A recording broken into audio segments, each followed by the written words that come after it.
Good evening, everyone. My name is Olga Prihodko, and this is Social Talks. We talk about life, about dancing, about music. And today I have a very special guest, my friend. I know this beautiful lady more than 15 years. She is an amazing artist, dancer, choreographer, international instructor. She is yoga instructor, and she has so many talents and so many interesting things that she's doing all the time that we will have a lot of topics to talk about. So today I have a very interesting guest, Marta Khanna. Marta, hello. Hi, dear Olga. Hi, everyone.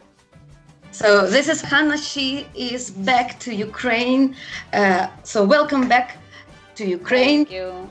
You've been staying in the United States for some time because of quarantine. Hope you're safe and sound. Yeah, I was supposed to stay for 2 months and a half, but I was staying half of a year, 6 months. Yeah, but I'm back.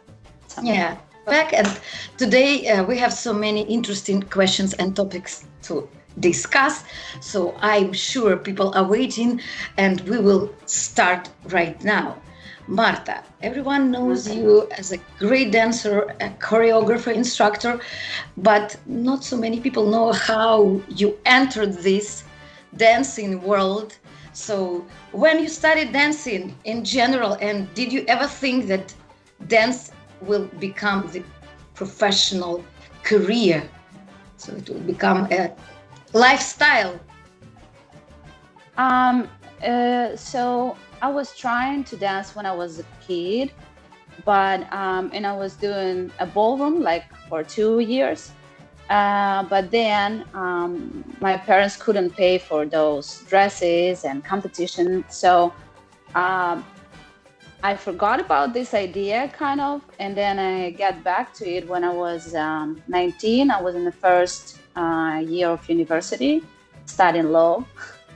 And I just decided that I have to do something that I really wanted to do for a long time. And I was sure that the professional world for me is over and closed. The door is finished, So I just went to salsa party, and I saw that adult people who are not even close to professionals, they were dancing, and it just gave me hope. But if we say that what is really inspired me and that I was thinking about became a professional dancer, then yes, I was definitely inspired deep inside of my soul by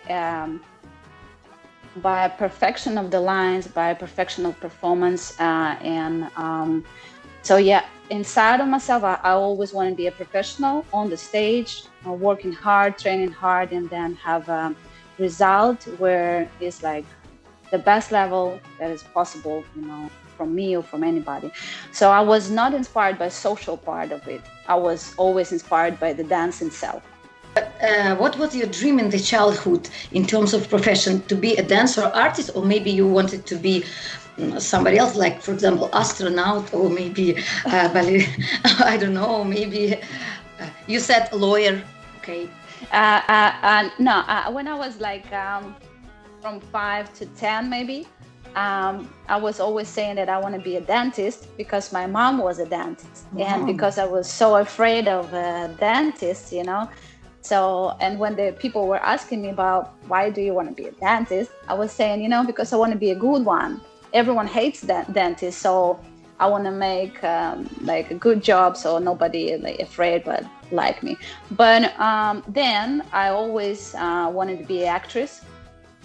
So this is one thing, and I love to dance. So in between of dancing and acting, this was were my dreams or thoughts about the future. But you were acting in some movies. I remember in some dancing movies.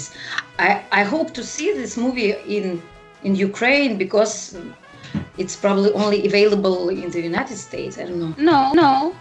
No. You can when I was in Russia, this movie called Shines. Shines, and yeah. I didn't see it, but all my students saw it, and they even made they downloaded and they put the Russian subtitles, I guess. I don't if I'm Subtitles, right. Yeah, subtitles. No, I mean, like, I don't really remember, but I guess they put the Russian subtitles. So in internet, you can just download it. I guess it's open right now so everyone can see. So guys, if you didn't watch this movie Shines, Marta is playing some roles there as a dancer, and some other famous dancers are also, as far as I remember, taking part. Yeah, it was a good cast of dancers, and I really enjoyed. I was not playing the role, but I was participating as a dancer, so I was one of the dancer cast. I was learning the choreography and like had some solo parts. But of course, when the movie is cut it in the end, you know, you don't see a lot of moments that we were training for. But that's all right, because it's like the most important thing in the movie is the story. So not to show all the dancing, but there will be a lot of dancing, and it's a good movie to see how the Puerto Ricans live in New York, and how this culture is how they share the culture. So okay, so we will see this. We will watch this movie after our interview. Yeah, not right now. Yes, probably not. You are worldwide famous dancer and instructor, and your classes are very popular all over the world. And you have a deep philosophic background. So unique, I would say, philosophic background. I also participated at your classes, so they are not just. It's not just about repetitive moves. It's about also deep soul, deep knowledge, and deep philosophy. So how can people open up themselves through dancing, according to your experience and observations? I do believe that dancing make all the inner experiences obvious. So, for example, when the person, like, we'll take any person who, for example, works in the bank or in the office. So when you live the life, when you wake up, you go to the office, you come back home, you sleep, eat, and again repeat.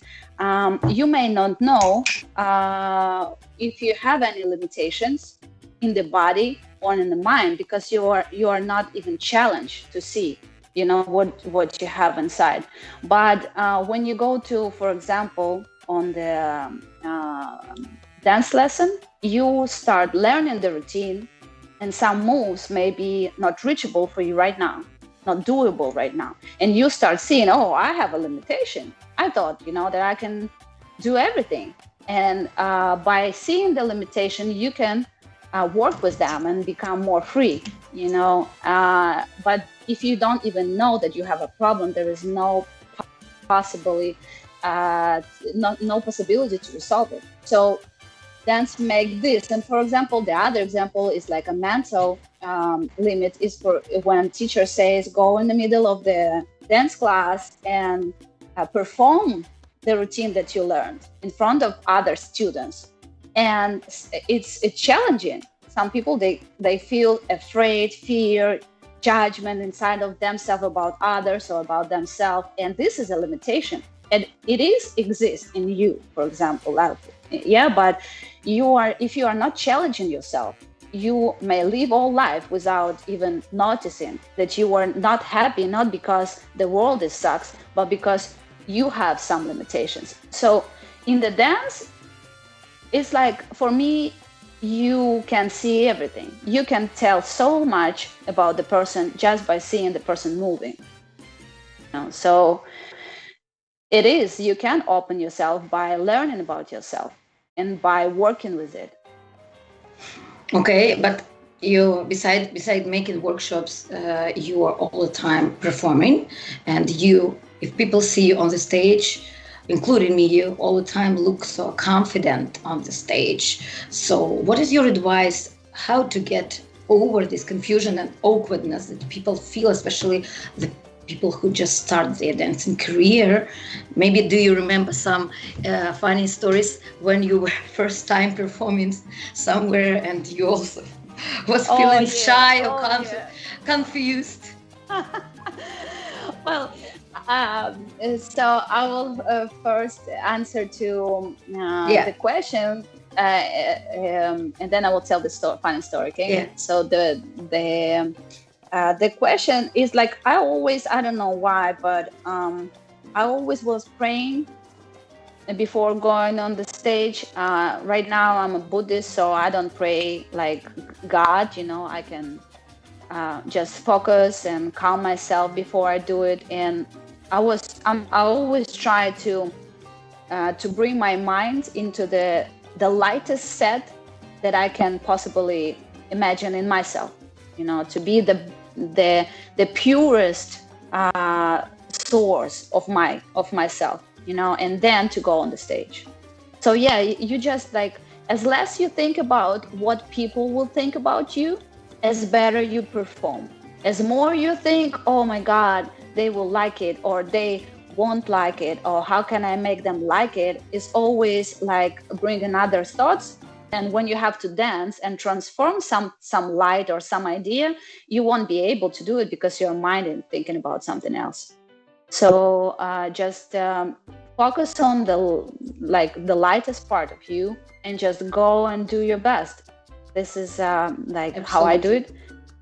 And about the funny story is, I remember when it was, I think my first big performance on the Salsa Mayovka, and Luis and Melissa Fernandez and Luis Vasquez, they were there. I've been there. Yeah. So 2005. 2005. Yes. So I was so excited to perform there. And I had a partner in the beginning, 3 couples or 2 couples or 3, I don't remember. They were doing a tango part.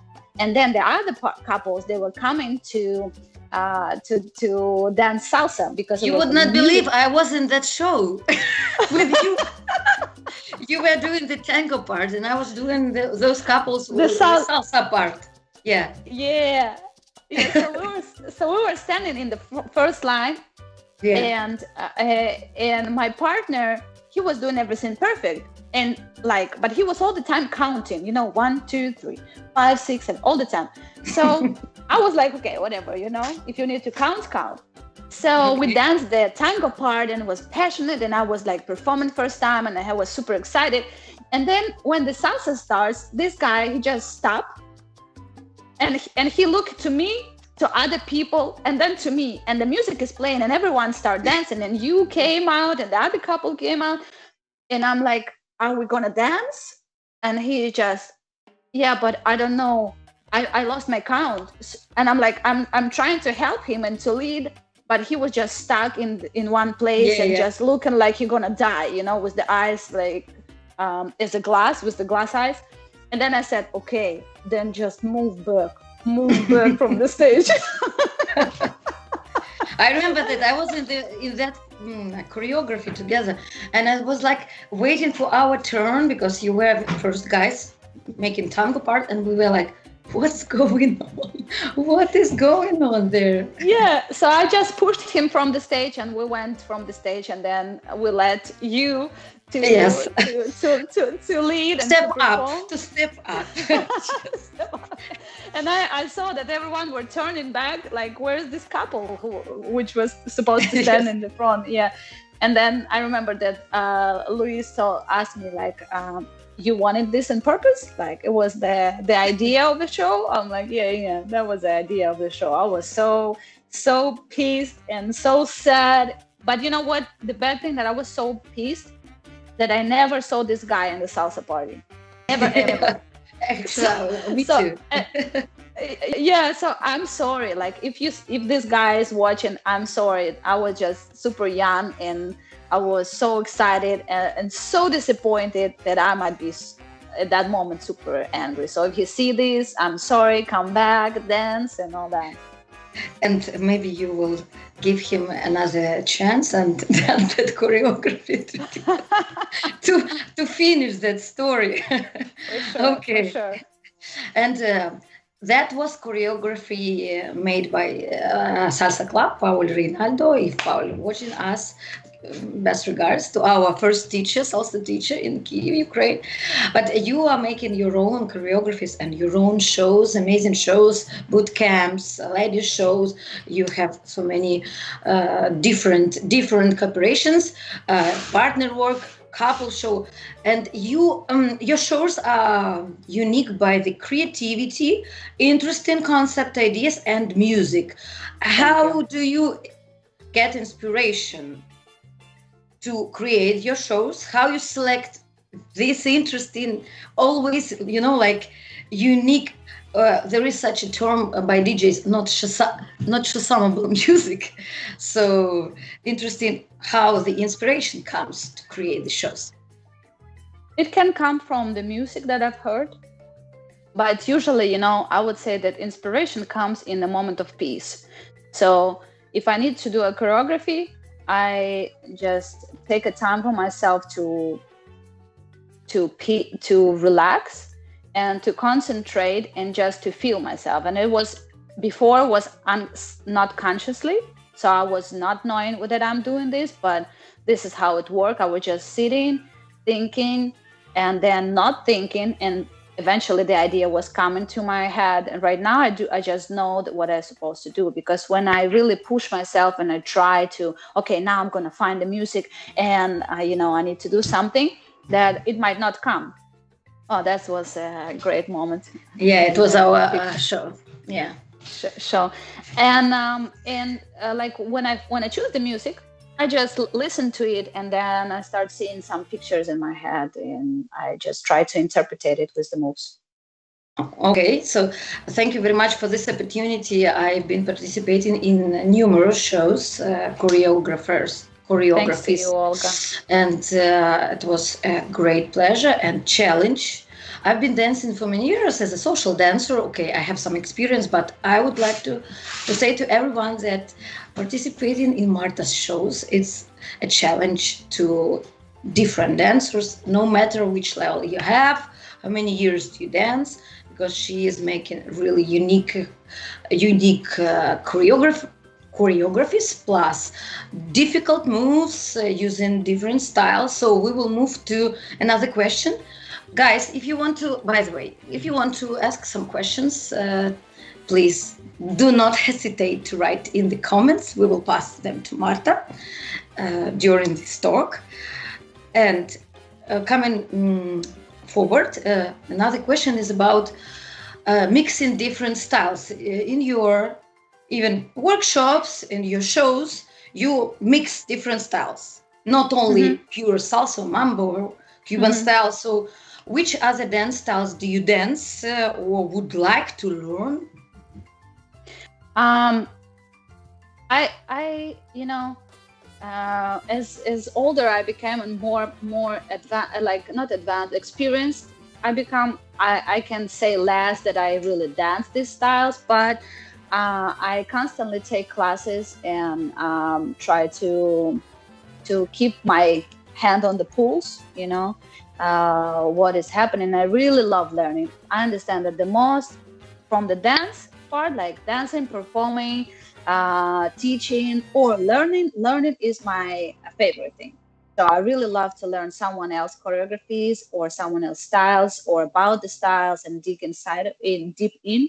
So dance hall, house, jazz, I started doing the contemporary ballet. I did a little bit, but I never. Because I started super late, and my body shape is not that kind. So I know the positions. I know how to do tendu, Batman and all this thing, but not as a ballet dancer, of course. But you have all the time using, as I said, difficult moves. You have perfect splits. I know that you do in yoga. We will come back to this issue later. But even before, probably you have very good. Physical flexibility. You mean flexibility? Yeah. It was from the childhood? Yeah, I was born like that. So I was fortunate to just have it. When I was in the kindergarten, I remember there was a teacher coming like from the gymnastic, and she chose me because I was just sitting in the split in the kindergarten. So nobody taught me. It was just comfortable position for me to sit, and I didn't know that this is something special. So yeah, so I was not working on that. After I had to work, after like years, I started losing it, and then I just to keep it, I have to work now more than before, and so yeah, it was just a good luck. And then I was working on the stuff like feet, lines and control, because I was super flexible, and I had to learn more how to control my body, how to speed it, but not how to like stretch it. I see. You had a lot of different shows, as I mentioned before, with different partners, with female partners, so-called cooperation with female famous dancers like Natalia Lopez, and plus you had with male artists, you had so many cooperative projects with like Gary Portugal, with Julio, with Leo Diaz, with also Ramon Morales, and also you now working with Sergei Gazaryan, and maybe I forgot to enumerate Isabel. Isabel. Yeah, Isabel. And I also remember you had a lot of videos posting with some other dancers, not from salsa world. So what was your most difficult experience during this cooperation, no matter female or male, but the most difficult, and why? Okay, so I will say to you that the most difficult experience was for me when I was younger. So it's not, I would, like, if you ask me 5 years ago, what this question, I will tell you, oh, this was because of him or because of her or because of something, But right now, I will tell you that because I was stupid and young, I didn't know many things, and I didn't know how the dance world works. I didn't know how men are, and how to communicate and build a relationship or partnership with them. So yes, I had a challenge, and until I get to understand some stuff, it was all difficult. So the most difficult for me was when I was the most younger, and it was a Ramon Morales experience. And because I was young, I was young, and we were from different cultures, and we were couple and as a professional and as a love couple. And now on the screen it's with Sergei, your shows.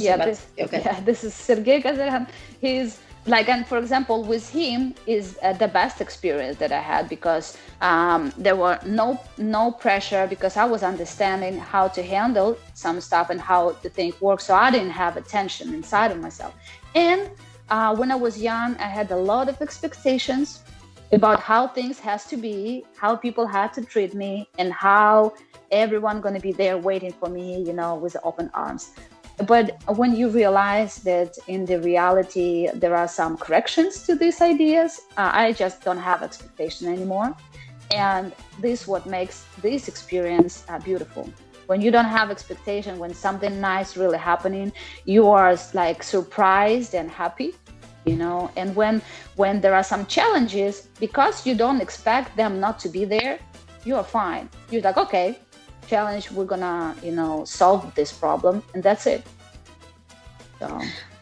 But it's not a secret that in the artistic world, especially in the world of dance, when a close connection exists between the partners, especially female and male, so very often passion and the feelings are exploding. So according to your own experience, is it possible to find the right balance between the relationship and work? if you have a relationship with your, for example, your partner, or it has a negative impact both on relationship and work?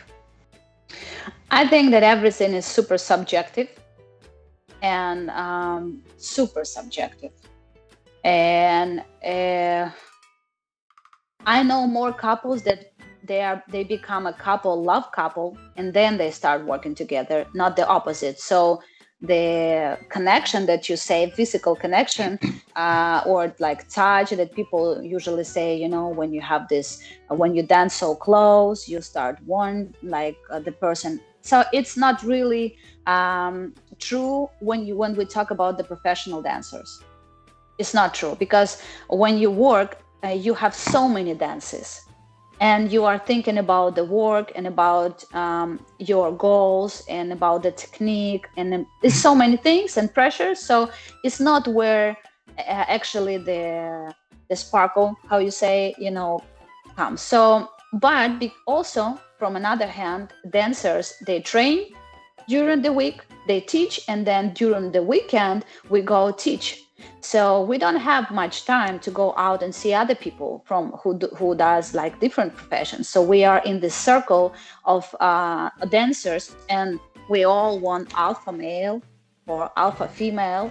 So it's very rare when you start dating as your student.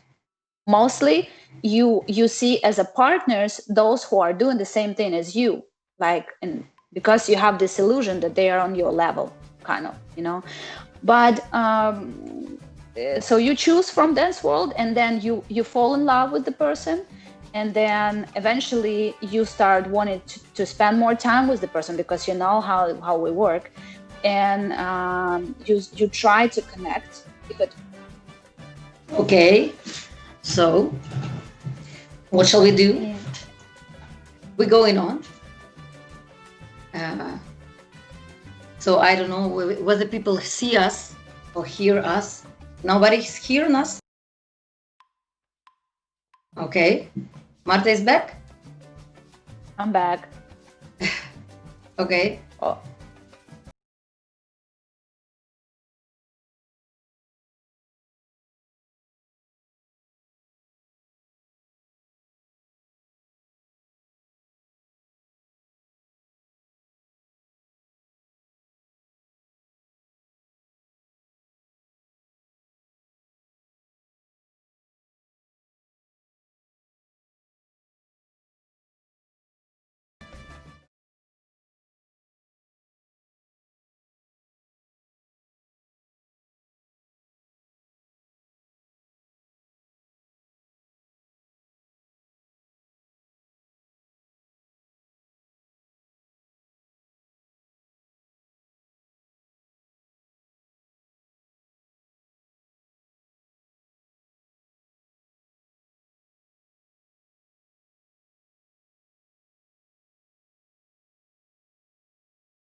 Okay, guys, it was a small technical problem. We are in a live mode. It's possible being in a live mode, sometimes the connection can fail. So we finally are back. So we continue discussing the topic about relationship between dancers, how they impact work. So how to find the right balance. Okay, I'm sorry, Marta, go.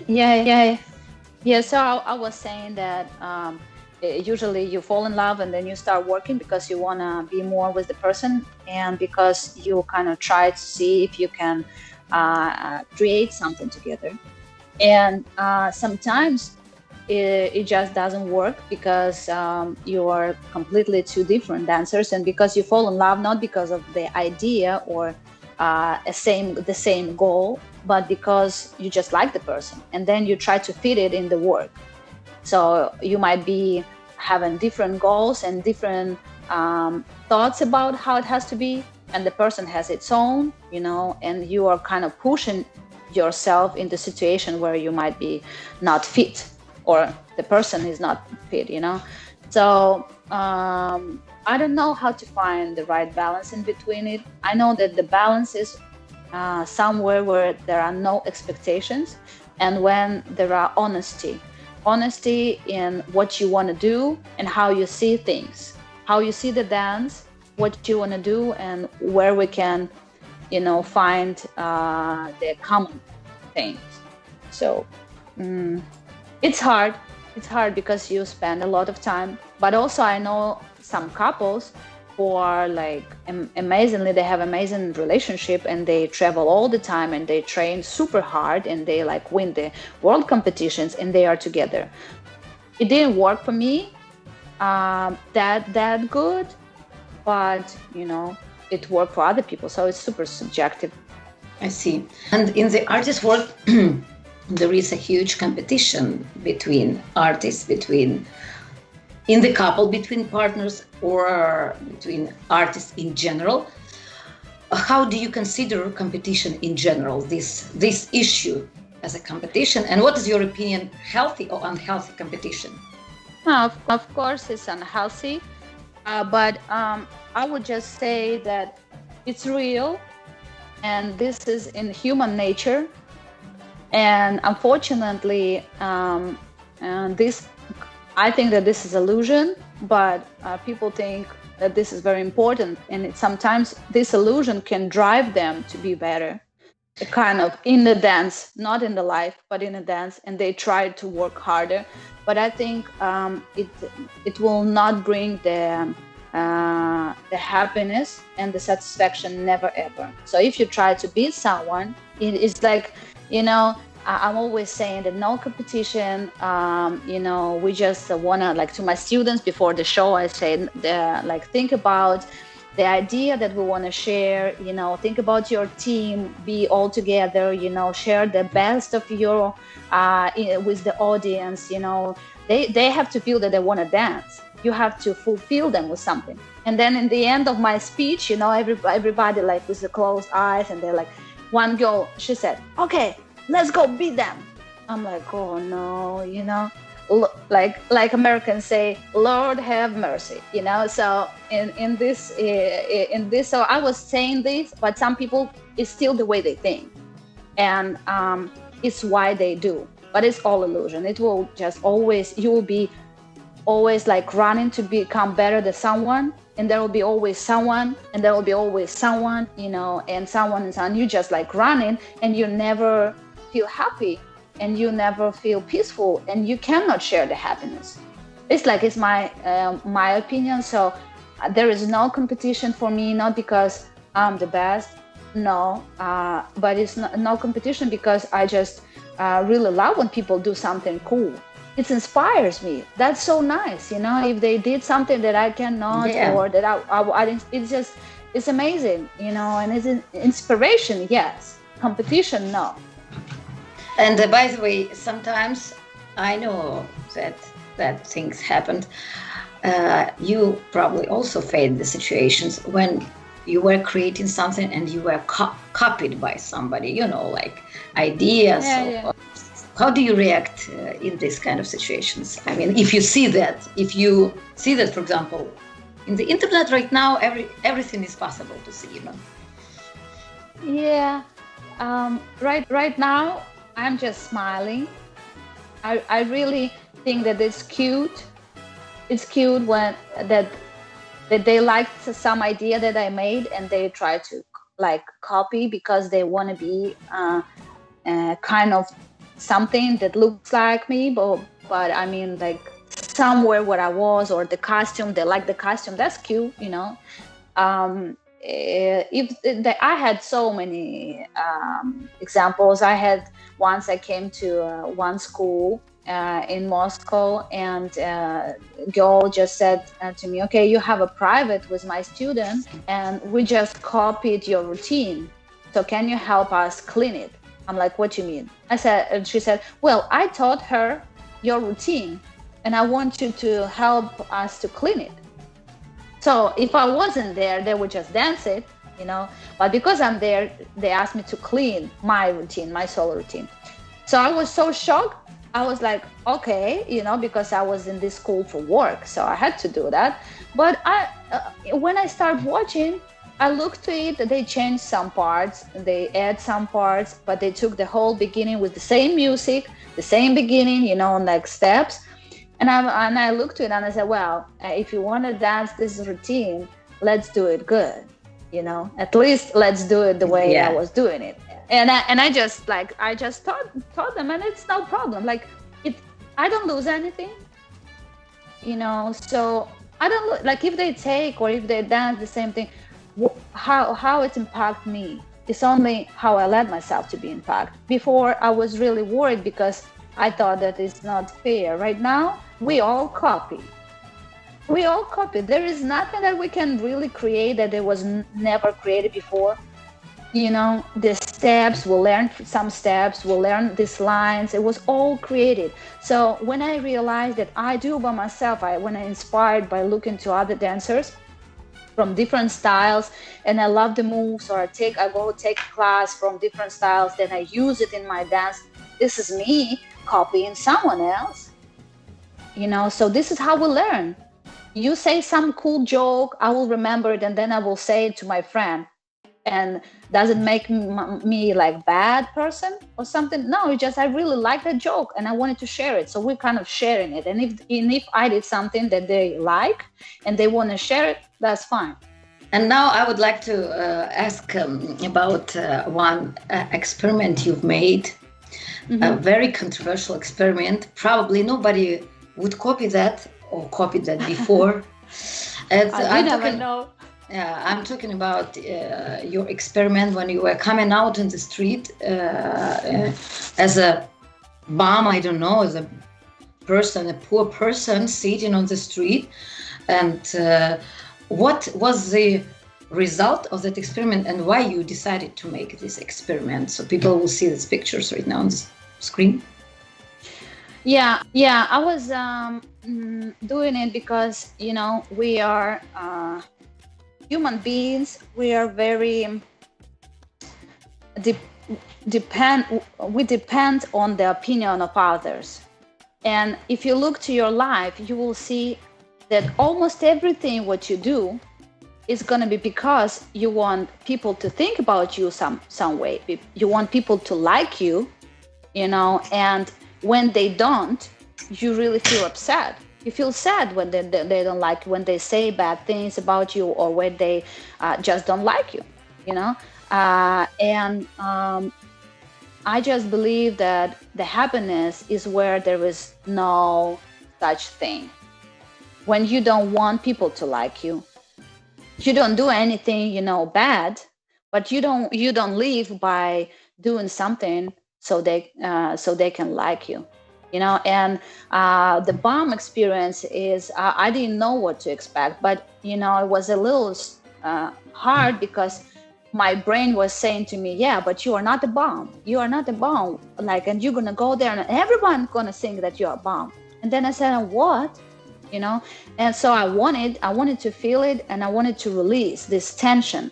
So I went, I was sitting on the ground, I was eating the cheap food, and I saw how people reacted, and it was interesting because most of the people, they don't want to see or pay attention to anything that is not capable to compete with you. So if, for example, if there is something a little bit better or a little bit less, you are interested. You can say, oh, I'm better, and this girl should dress bad, blah, blah, blah. Or if she dressed better, you can see and you can feel like that you want to be like this. But if someone is super low in your opinion, compared to yourself, it's all the opinion and subjective, it's not the reality. You don't want to pay attention. So I was sitting there and I was looking to the people's eyes, and most of the people, they were just turning their head and they didn't want to look to me. But I'm a bomb. So I stopped expecting that they will look to me and like me. So I was not expecting that. And I feel so good. I felt so good. The photographer who was spying to make these pictures, she was worried. And I was happy. I didn't want to leave. I was feeling so good that I can sit and just be free from this thought that I have to do anything. So anybody gonna think something about me. I just can't exist. At that moment, I was just like in the moment. And I saw so much beauty in the different people and their expression of the face and the birds and the like and dirt. And it was like a moment that stopped, like in Matrix. And I start receiving so much information from the world that usually this thought about, oh, I have to look good, and then I will come to this place and I will meet the person. All these expectations, they just steal it from your life. So you don't see anything that is surround you. And this experience, it was very short. I'm telling you, I wanted to sit there, and she came to me, hey, let's go, because the police gonna come. I'm so worried about you. And I'm like, wow, okay, well, you worried, let's go. But it was amazing. I felt really, really good. And Marta, I told that at the beginning of our conversation, and I was making the post for advertisements about our talk, that you're famous worldwide. People adore you, people like you, not from Ukraine, not only from Russia and from other countries. And I had the next question in my plan, but we received a question from your fan from Italy, Giovanni, and he already have this question, so I will read that from him that I supposed to ask you. So usually famous people, they face two sides of the medal, so either adoration or hatred, right? Sometimes critics, sometimes people adore you. So Giovanni says that he is your fan from Sicily and have been following you since he met you in Sicily. And he says, I would like to know, what is the most important thing for an artist to be loved and followed by people? And do you think talent is enough? And also, have you ever felt, probably when you had this up, he probably means some star sickness, so-called, star disease, when people think I'm so successful, some stars face this thing. So okay. So the question was, first part,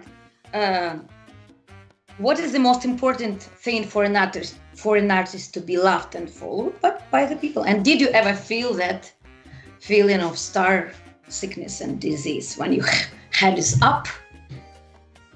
So as I was saying before, I honestly believe that you don't have to think about people and like do the art so people loves you. There is a very important teacher in my life too, who Chogyam Trungpa is a Buddhist teacher, and he said that the art which was made just for the money or for people to like it is a bird shit. So you have to do art because of how you feel, and you want to express these feelings and share these feelings with people. But if you are doing something thinking about I will do it so they will like it, you take out this magic from your art, because you start thinking about how to satisfy them instead of how to really create. So the creation comes from being honest, and but I think that people like when the artist cannot think about how to make them like you. So just being honest and being inspired by art. I think that this is like when you don't think about impressing, but you think about just doing and loving what you do, that you will be fine. And about hi, my love. We have unexpected call. Marta is finalizing her answer. We have an unexpected call from another fan. So, okay, Marta, finalize your question, your answer. No, and I was saying that about what is it? If I ever was stuck up, yeah. So I don't know. I think yes. I think I had these moments when I thought that I'm good, yeah, but I don't think that anymore. So we have another call. It was international call because we have fans not only in Ukraine and United States. So we have a call from one of your students, fans, and friends. It's Aziza from Uzbekistan. Oh, abonair. Yes, you are. Wait. Hey. Hey, girl. Hi, mommy. Hola, mamacita. ¿Cómo estás? I'm good. Oh, I'm so happy to see you, and I was like so in your interview, like deep inside that I didn't notice that I'm already here on air. Oh my god! Oh, I'm so excited! Oh my god! Well, I'm really happy to hear you. I always like following you every your interview. I can hear your life story every time. Like you can repeat it, and every time I'm finding something new. It's like you know that you are my soul sister, and you are my guru, like dance guru and life guru. And actually, I'm learning a lot from you. So, actually, I can talk a lot, but I will not like take your time, because I know that many people want to talk to you. Many people, they have questions. So I have my own questions, like not about dance, maybe connect a little bit, but I know that you are a very empathic person, and the same happens to me, and that means that it's like you feel people both physically and emotionally. And sometimes it happens like before I used to be in this, these social dance parties, it was so cool, like you were joining, you were having fun. But, lately I found out that it is hard for me to be there and to enjoy 100%, because I'm starting to feel everyone, and especially while dancing with a partner, sometimes it happens that you feel this person and it's not so comfortable to dance with him. I don't know, because of maybe some vibrations, and now I understand that this is what an empathic person means, because before I heard it from you, but I didn't understand, but now I feel it. But and sometimes it happens, yes, you are in a connection and you really enjoy dancing and you really enjoy the conversation with the people. So my question is, how not to get involved to this negativity? If it's positivity, this is great. But what about if a person is good, but deep inside, you know that he's not in vibration with you, not in the same state with you, and like after this conversation you are so exhausted, and you do not understand what to do. So how do you return yourself to this like resourceful state, and how do you deal with this creative crisis? Because be honestly, I'm right now in this situation, like I feel myself like in creative crisis. Okay. Like I want to create, but I cannot, I understand. Yeah. So I will answer. The first thing is, first you have to understand what is sucking your energy. So what is making you feel exhausted? And if you talk about dancing with the person, I would not dance. So if I feel that I don't have that much energy, and that what I'm going to receive from the person, I cannot absorb right now, and I cannot digest, and turn it to light, then I will just say no to this particular dance. And it might be in next party, I will feel more fulfilled, and I will be happy to share the moment with the person. But in this, it just it's never for all the time. It can be on this party, you feel that oh my God, I can't receive that right now. I don't know how to deal with this, and I don't want. Sorry, you just don't dance. It's easy, when you have to force yourself and do it, then you will lose even more. And that the person is not really receiving and it's not his fault because he doesn't feel this way. And when I was saying this to my first partner, he was not having it at all. And then the second, and they were like, "What you talking about? You just have to dance, and that's it." And then I realized that if they don't feel the same, I have to like find a way to leave, because I'm responsible for myself. So if I can't right now, I will say no, and then I will dance next time. Sometimes I find those people who I said no, if I remember, and I just dance when I feel happy and I have a lot of energy. And about the crisis, I will make it short because Olga has other questions too, but it's a good one that you asked about the crisis. Just again, watch what is sucking your energy right now.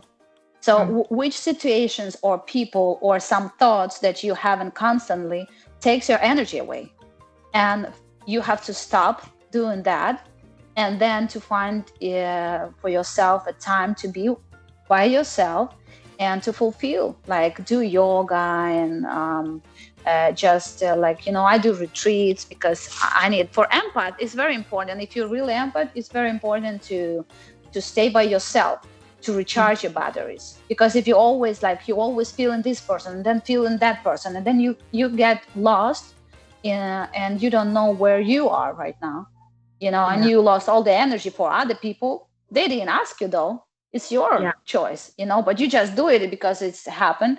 And then you will start becoming angry on those people, but it's not their fault. So to not be angry, just go and recharge your battery by yourself, and then limit. Mm-hmm. So it's just about learning yourself and understanding, okay, this I can give this, and then I have to take a time for myself, go listen to the music, go to the park by myself. And then you have more, you feel that you want to share. So this is like about this. But there are some stuff like conflicts, or like some people, or not resolved relationship or something that will always suck the energy. So you just have to stop this situation. It's just what I do. Okay. Thank you very much. It's about controlling, right? Every time. Yeah, and understand it. You have to learn about yourself. So you know that you're empath, but now learn how it works in your particular. What is taking the energy away from you? What brings you the energy and why? And then you just control it. I got it. Oh my God. Thank you so much. So happy to see you and hear Thank you, Aziza. Yeah, me too. Aziza. Yeah, girls, Uzbekistan. I'm waiting for you to hopefully. Hopefully. See you again. By the way, in Uzbekistan right now, midnight. Oh no, already 1 o'clock. It's about 1 p.m. Uzbekistan is not sleeping. So it never sleeps while Marta is on air. Thank you so much. Thank you very much. Yeah, and I love you, Aziza. Have a good day. We go on. Thank you. We go on, and Marta, it was a surprise for you. Yeah, that was really nice surprise. I was happy to see her. And you inspire many people around the world. But what interesting person? Which people or dancers inspire you? I mean, I'm not talking in particular about salsa dancers, but maybe some dancers inspire you during your dance. It's a lot of dancers who really inspired me in some moments, but I do like Slavic Kriklivi and Kion and Madrid is a dance couple, and Slavic Kriklivi is a ballroom dancer. And this guy is amazing. It's art itself. If you just look on his performance, I was watching his performances and I was like, what? And then I was judging the competition in Moscow in Gala Dance, and they invited him on the ball, performance as an artist. And he just did 3 steps on the stage and I couldn't move. When I was looking how he was dancing, I couldn't move. I was just feeling he's super honest. Every move of him is an art. And the way he moved, the way it's like, it's never a kind of a performance. It's like you see someone living, but living so beautifully. So he is a huge inspiration. If one day I would be able even to do something close to it, in in honesty and in the like artistic mode, that would be really amazing. That will mean something, that I at least achieve something in the dance, that if I will be at least a little bit close to him. He is amazing. And Keanu Madrid is a couple, hip hop couple. I can talk a lot about people who really dance good and who do amazing, but they were my inspiration too, in the order of collaboration. They're really two pure souls who collaborate so good, and I saw them grow, because when I saw it first time, I have a great friend, Nona, and we were dancing in the same hip hop team, and I when I came in the hip hop world, they were already the icons there, so I saw them, but they were just kids, and right now they're like adults, and they still do amazing, and they do it even more amazing. They take some stories and they tell the stories through dance. So I guess the artists who can really tell the stories through dance and to do it in a high level, I will be super inspired by those people. Okay, and we have to finalize our story about dancing. We have another question from your Ukrainian student, from our friend Daria Ustimenka. She says, hugs to my best lady teacher and exceptional, extraordinary dancer, guru of female power. And her question is, there are many talented dancers. Why one of them achieves stunning success and appreciation while the others stay in shadow? What do you think?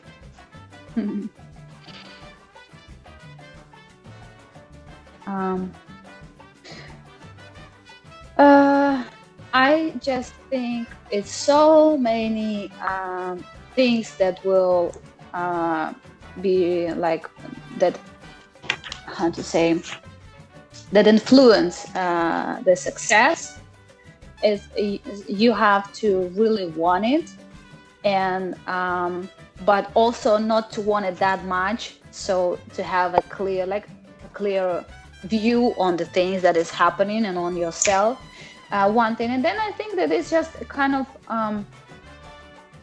in my life, I was trying to do many things, but not all things worked, and this is fine. It was same me. I was doing it with the passion, but some things worked, some things worked, but I didn't feel satisfaction and I didn't want to continue. Some things didn't work, and it's just a kind of destiny, or you have to do it or you don't. So you try your best, and then when I see that something is wrong, it's like I'm doing so much, but I don't achieve something, or I'm doing something wrong, or I have a big ego that blinds me.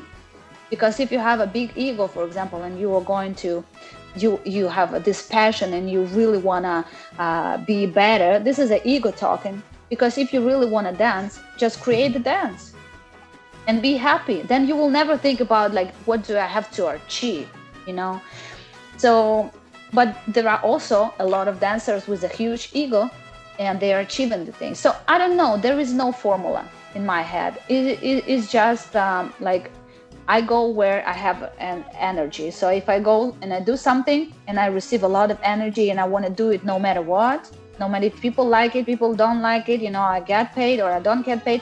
If I really want to do it, I'm just going to be doing it. And then eventually, some people can like it.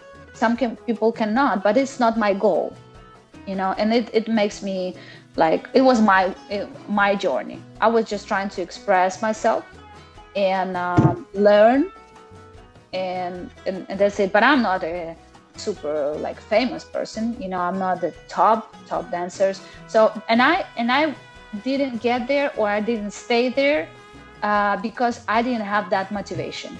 honestly. Like I was going there, and then when I was there, like I was performing all over the world, and I had like all year booked going on. I didn't feel that this is what I was like, oh, this is what I was dreaming about. No, it's not what makes me happy. So when I get to this point, I realized that it's not making me happy by performing and having no life.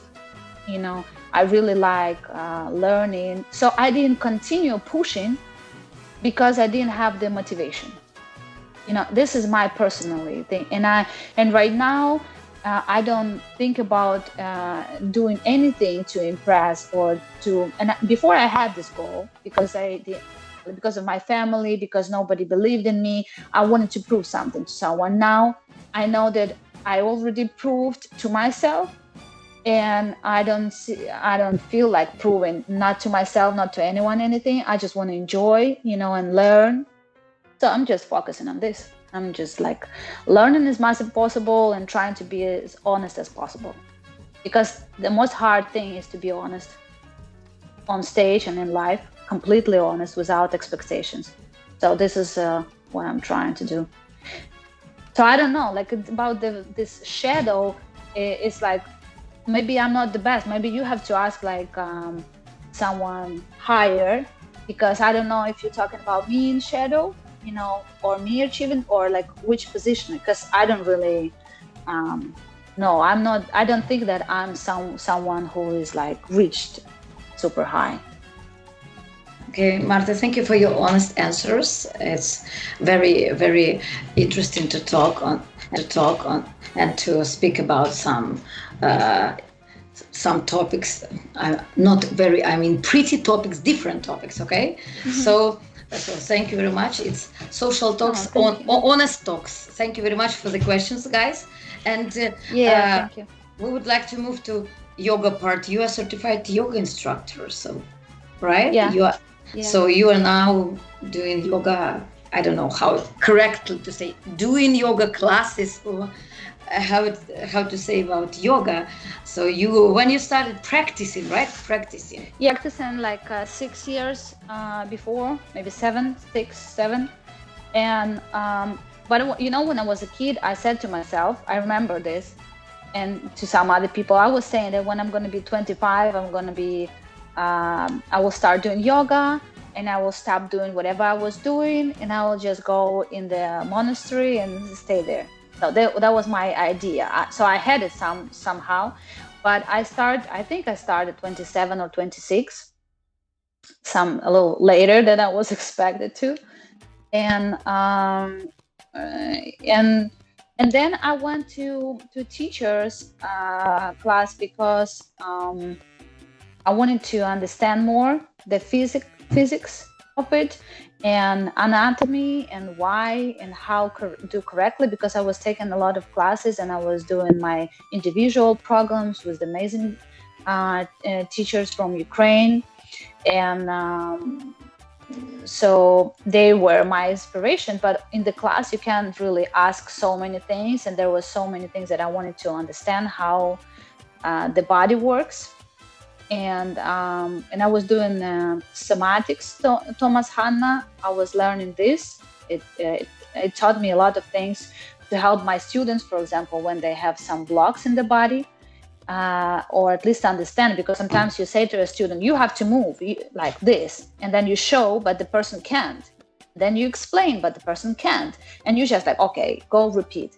But after I learned how the body works, I understand that so where to look, and to understand where is the tension, to propose some moves that can help the person, or say like, listen, you, and like their check on doctor, for example, and because you don't have the amplitude to the right, because you have some tension in your lower back, and yoga, it kind of is like, for me, is the best way of physical work, and also is the first step to yoga is a huge right now we're not going to go deep into the philosophy, because yoga is not a physical asanas. Asanas is just the smallest part of it. Yeah. So we're right now talking about they say it yoga gymnastic, is what is asanas, so I'm not gonna go deep into what is really yoga. Yoga is a lifestyle, is a philosophy, is the way, but the physical part really helps for dancers and for anybody to get connected with your brain too, at least with the brain, with the mind. You connect, you breathe, and it helps to your body. So now quarantine changed a lot of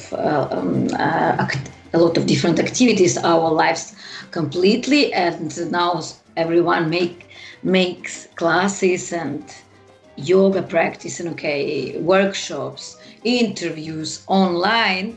Everyone is interviewing one and another. So many people have online projects, including social talks, probably, but for quarantine, I wouldn't be doing that because you're all the time rushing somewhere. So what do you think about influence of social media on people's life in terms of development of personal brand? And did you maybe think of opening your own blog online? Maybe. Blog of what? Blog, yeah, like me. No, I'm not doing that. I'm not doing this. I don't think that I'm the correct person to talk and to teach some other people how to live. I prefer to focus on learning how to live by myself, and definitely not gonna be like teaching. I can share if people ask me, but I'm not gonna be doing any blogs. What you were saying? And another part of my question was, what do you think about influence of social media on people's life currently? Like people, they always look for something to influence them, or it's a government, or it's like some movement there was before. Right now is the internet. It just have a different form. But if you don't know what to do with your mind, and if you don't know what to do with yourself, you're always gonna look for somebody to influence you, So I like internet because you can learn so many things from it. You can learn, you can connect to people that you love, and they are like from different countries, and you can get any information. Like I use Google a lot, to translate words, to get something that I like before, because me and you, we were going to the libraries to study. We had to take books in the libraries, and sometimes you were coming and there was no book because this book was taken by someone, and you're like, okay, in 1 week I will come. And then you come in 1 week, and some books they were not given to you at home, so you had to read there. And so it was really hard, and you had to be super motivated to learn this particular thing, to go to this library. Right now, I think that even the lazy people, they can learn something because you just have to sit in front of nice computer with a lot of pictures, and you just type it and you learn. I think that it's how you use it. It's a lot of information. And everyone tries to become an influencer, but also you can learn so many things about it. So I see it as a nice thing for myself. Like I appreciate, thanks universe that I can go to Google. Yeah, and I have so many questions to ask, but of course we do not have so much time because. Well, I have a lot of time, but thanks to people who are watching us, and thank you for being today with us. And I would like to thank the team that helps me to make all that. And I going on. We have several questions that I would like to summarize our talk. So, do you have any dreams that you have not yet realized, completed?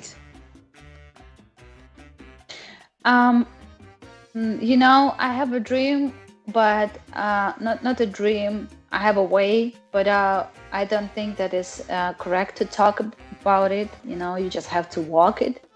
And in the terms of like dreams or wishes that I would like to try, is I would like to try acting, in the life. But if it's not gonna happen, I'll be completely fine. But I like the way that I decided for myself to walk. This is the most important for me. So I don't have exact dreams. I just have some wishes that I'm okay with not giving them, like not completing them. But I have something that I had to complete, but it's personal. And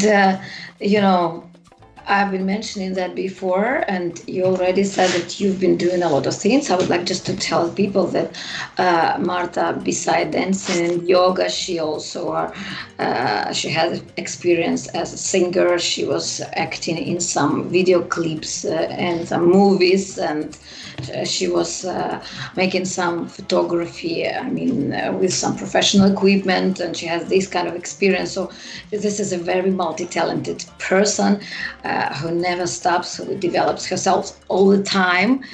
So this is a picture. You've been participating in some video clip of Ukrainian rock band. Yeah, rock band Ukra. Mm-hmm. Ukra. So it was this. So you didn't sing there. You were just as an actress there, you were singing there. No. I wasn't thinking. We had some talk about like me kind of think a little bit, but as I told you, like I would maybe want inside myself be a singer, but for that I never happened. And I was recording this stuff, but this is the question that Daria was asking. It's like it just didn't work, and that's fine. I was still super enjoying like every moment that I had. I'm taking classes of vocal when I was in Moscow, and I really enjoy because I'm afraid of singing. I'm afraid to sing, but it's just very exciting for me to learn. But it doesn't mean that I have to be a singer. Fine. And about with Ukra, we were talking about doing something, but then I guess I'm not that good singer, first of all. And the second, I just moved to Moscow, so it just never happened. But I played there and I danced there, choreographed the part that I was dancing. It was a great experience, and that was my kind of idea of the whole thing, the story that we were telling. And the guys are cool, and I had a lot of fun, and I hope this team go further, higher. Okay, and we have a final question. Before I announce the final question in our talk today, I would like to thank everyone who is watching us right now. And if someone didn't have opportunity to join the live conversation, we will have this interview on our YouTube channel. So you will be able to watch that afterwards and to enjoy our talk that I enjoyed a lot. And as I said, unfortunately, I had to miss some questions because, I want people to interact. Some people wanted to ask questions. So, it's like an interesting conversation and interaction. So the final question is, what is absolute happiness to you? The happiness for me is the absence of unhappiness. So when you have nothing that makes you not happy, you are happy. So this is a short answer, or shall I make a pause and breathe deeply? No, this is just the answer to this question. It's like really, there is not such a thing as, like, for example, if you look to the happiness as receiving something or getting something, you will never be happy because you're missing the main point. You might receive all money in the world, all fame in the world, and even all love in the world, but you will be not healthy, for example, or you will be so greedy that you will never feel satisfied or you will be so angry and jealous, So the absence of these qualities and the absence of these feelings that destroys your soul, when you don't have it, you feel happy. So for me, it's not about receiving, it's about not having something that disturbs you, that makes you miserable. Thank you very much. And Marta, it was a very interesting, inspiring talk, deep. Sometimes we were laughing, but sometimes we were discussing some very sensitive and deep issues. I thank you with my sincere heart for sharing your ideas, views, and for your friendship. And guys, once again, thank you very much. Social Talks is coming to an end today. We will have next Wednesday another guest. We will have not a dancer, it will be a person connected to the music. It will be a band leader of one of the most popular salsa bands in Europe right now, La Maxima 79, Fabrizio Zorro from Italy. So we'll have a talk about salsa music, Latin music, and I'm inviting everyone to join next Wednesday, Social Talks. And this is Marta Khanna, amazing diva, gorgeous girl. So thank you very much. We will see each other, hopefully, very soon, face to face, not through the screens. And hope to see you guys soon, also face to face, and not only internet. Thanks, everybody. Thanks, Olga, for inviting me. Thank you guys for joining and watching and asking the questions. Was really interesting for me to answer, to talk to you. Thanks so much, and see you soon. Yeah, thank you. And thanks Social Talks team for helping me. I wouldn't be able to make it myself. Bye.